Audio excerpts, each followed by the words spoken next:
Steel panel door. Kung nagpapagawa ka ng bahay, ganitong pintuan ng maganda sa bahay mo.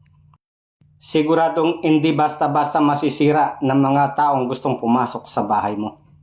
Pwede ka rin mag-order ng walang salamin na ganyan para solid yung pintuan.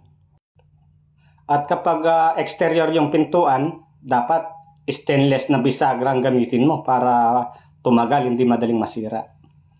Kahit anong tibay ng doorknob mo, kung mahihina ang pintuan mo, useless din yan. Isang tadyak lang ng mga masamang loob, wasak ang pintuan mo. Kaya kahit nara pa yung hamba mo, isang tadyak lang talaga o bareta, wasak yan. Hindi kagaya ng mga bakal na door frame, talagang matibay.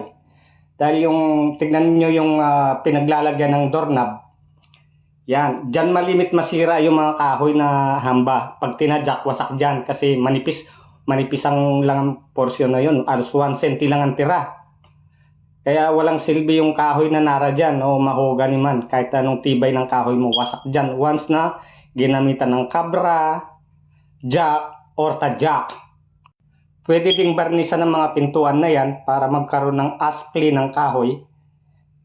Naka-grills nga mga bintana mo, pero kung mahihina naman ang pintuan mo sa harapan at exit, wala ring silbi yung bintana mo na nakarehas.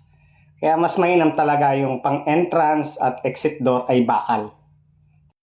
Karamihan sa mga building na ginagawa namin, mga bilya, apartment, halos puro ganyan yung mga pintuan, steel door frame ang gamit.